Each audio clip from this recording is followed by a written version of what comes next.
Sabarmati river front से दोपहर 12 बजे के बुलेटिन में, जिसमें हम बात करेंगे पहले फेज के चुनावों को लेकर, उसकी सीटों के बारे में लेकर। काउंटडाउन शुरू हो गया है वोटिंग को लेकर, लेकिन दूसरे फेज के लिए भी धुआंधार प्रचार प्रसार जारी है। इस वक्त बीजेपी अध्यक्ष जेपी नड्डा मौजूद हैं जमालपुर खाड़िया में और वहां पर रोड शो कर रहे हैं। इस सीट की अगर बात करें तो इस सीट मुस्लिम बाहुल्य सीट है और इस सीट पर 2017 में कांग्रेस ने बाजी मारी थी, लेकिन इस बार बीजेपी इस सीट को हासिल करना चाहती है क्योंकि 2012 में ये सीट बीजेपी के खाते में गई थी। एक बार फिर से वही परफॉर्मेंस बीजेपी दोहराना चाहती है और जो तमाम दिग्गज हैं अब उनकी नजर इस सीट पर है।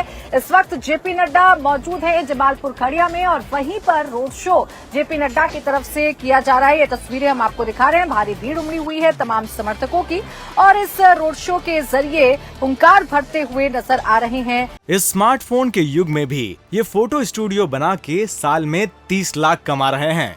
आपको भी ये कमाना है, उनसे सीखना है तो फ्रीडम ऐप को अभी डाउनलोड कीजिए। जेपी नड्डा और ये बताते हुए कि भारतीय जनता पार्टी कितनी मजबूत है। हालांकि कांग्रेस पर भी बीजेपी अध्यक्ष जेपी नड्डा ने करारा हमला बोला है। जिस तरीके का बयान मल्लिकार्जुन खड़गे की तरफ से दिया गया प्रधानमंत्री नरेंद्र मोदी के लिए, उस बयान को अब कहीं न कहीं बीजेपी उस पर हमलावर है और बीजेपी ने उसी पर लगातार जवाब भी दिया है और इसे गांधी परिवार से जोड़कर अब बीजेपी देख रही है। भारतीय जनता पार्टी के राष्ट्रीय अध्यक्ष जेपी नड्डा इस वक्त जमालपुर खाड़िया में रोड शो कर रहे हैं। जमालपुर खाड़िया पिछले बार कांग्रेस के हाथ लगी थी। अध्यक्ष जी, पिछले बार ये सीट कांग्रेस जीत गई थी। अहमदाबाद में आप लोग का प्रदर्शन बहुत अच्छा रहा था, बावजूद ये सीट कांग्रेस जीत गई थी। इस बार क्या उम्मीद लग रही है? इस बार एक तरफा फैसला भारतीय जनता पार्टी के पक्ष में लोगों ने मन बना लिया है। बीत गई सो बात गई। अब लोग भारतीय जनता पार्टी को पूरी ताकत के साथ चुनाव जिता रहे हैं और ये जमालपुर की सीट भी भारतीय जनता पार्टी के पक्ष में जाएगी और लोगों में गजब का उत्साह मैं देख रहा हूं। आप देखिए इतनी धूप में एक इस हर्षोल्लास के साथ लोग और जो हमको लोग समर्थन दे रहे हैं। मैं चाहूंगा आपका कैमरा जरा इधर घुमा के दिखाए किस तरीके का समर्थन मिल रहा है। तो ये बताता है कि आम जन भारतीय जनता पार्टी के पक्ष में। देखिए, खड़गे जी पिछले 2 दिनों में 2 बयान दे चुके हैं। एक तो उन्होंने पहला झूठों का सरदार कह दिया प्रधानमंत्री को, उसके बाद अगले दिन उन्होंने रावण से तुलना कर दी। भारतीय जनता पार्टी इसको लेके काफी आक्रामक। देखिए, सोनिया जी और राहुल जी ने जिस तरीके का भाषा का प्रयोग आदरणीय प्रधानमंत्री जी के प्रति उपयोग किया है, यह उनकी मानसिकता को दर्शाता है, यह उनके सोच को दर्शाता है, ये उनके स्तर को दर्शाता है। और प्रजातंत्र में जिस तरीके के हल्के शब्दों का उपयोग किया है वह निंदनीय भी है और एक तरीके से उनकी हताशा को बताता है। और उनके जो नेता हैं आगे, वो उन्हीं शब्दों को लेकर के आगे चले हैं। किस किस तरह की हल्की शब्दों का प्रयोग करते हैं, ये प्रजातंत्र के प्रति उनका जो इज्जत है और प्रजातंत्र के प्रति जो उनकी कमिटमेंट है वह भी बताती है और उनके सोच से पार्टी के विचार क्या बनता है वो भी बताती है। राहुल गांधी यहाँ तो नहीं आ रहे हैं, लेकिन भारत जोड़ो यात्रा मध्य प्रदेश में उन्होंने फिर से एक बार उद्योगपतियों पर निशाना साधा, कहा कि 2 ही दोस्त हैं इस गवर्नमेंट के। ऐसा है, राहुल जी को अभी अर्थनीति की बहुत सी गहराइयों को समझना पड़ेगा, बड़ा लंबा शिक्षा की लेनी पड़ेगी।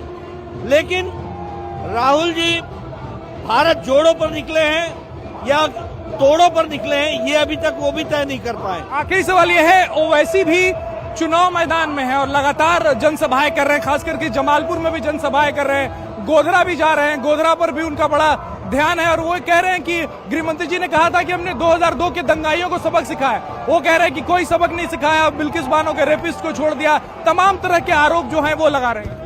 हर पॉलिटिकल पार्टी की बात को सीरियसली लेने की जरूरत नहीं है, वो कोशिश करते हैं, लेकिन उनकी स्थिति प्रजातंत्र है, किसी को रोक तो सकते नहीं है, लेकिन उनका कोई अर्थ नहीं बनता। कहते हैं कि आफ्ताब का नाम तो लेते हैं, राहुल का नाम नहीं लेते ऐसे हादसे। ऐसा है, ये किसी भी पार्टी की अपनी सोच होती है। तो ये जेपी नड्डा थे, राष्ट्रीय अध्यक्ष हैं भारतीय जनता पार्टी के। और आपको तस्वीरें मैं इस वक्त दिखा दूं, जो रोड शो की तस्वीरें हैं वो आप देख लीजिए किस तरीके से उत्साह है, किस तरीके से जन सैलाब जो है वो सड़कों पर उतरा है और लगातार फूलों की बारिश दोनों तरफ से हो रही है। आपको जहां तक नजर जाएगी वहां पर आपको लोग ही लोग नजर आएंगे। तो जमालपुर खाड़िया भारतीय जनता पार्टी के लिए महत्वपूर्ण है और यही वजह है कि यहाँ तमाम बड़े नेता पहुंच रहे हैं। तो आपने सुना, जेपी नड्डा रोड शो कर रहे हैं और कांग्रेस पर भी हमलावर हैं। मल्लिकार्जुन खड़गे का वो बयान अब कहीं न कहीं कांग्रेस के गले की फांस बनता जा रहा है, क्योंकि भारतीय जनता पार्टी इस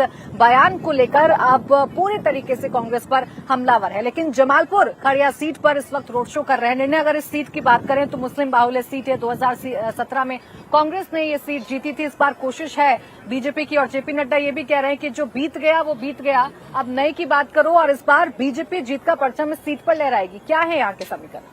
देखिए, संभावनाएं ऐसी ही दिख रही हैं इस बार। मैं आपको बताऊं, बड़ी इंटरेस्टिंग सीट है ये।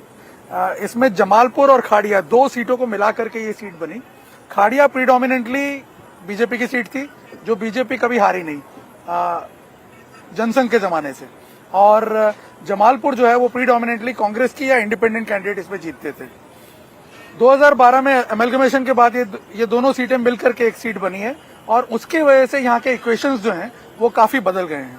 और अगर ट्राई पार्टी कॉन्टेस्ट होता है जैसा कि 2012 में हुआ था, और यही साबिर काबलीवाला इंडिपेंडेंट खड़े हुए थे जो आज MIM की टिकट से खड़े हैं, और इस वजह से बीजेपी ये सीट जीत गई थी। हालांकि यहाँ पे मुस्लिम वोटर्स जो हैं वो 60% के आसपास हैं।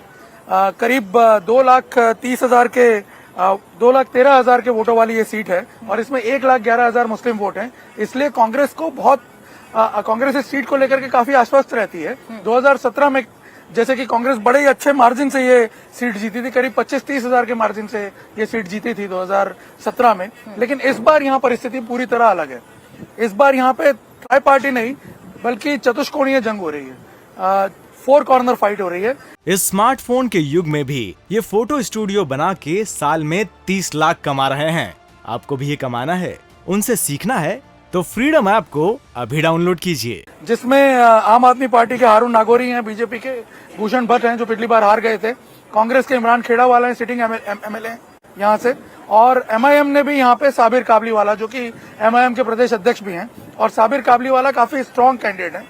ऐसे में ये जो 1,11,000 मुस्लिम वोट हैं, ये 100% बटेंगे। अगर कोई भी ये इस बात को लेकर आशंकित है कि नहीं कांग्रेस की तरफ ही सारे वोट रहेंगे, तो ऐसा नहीं लग रहा है।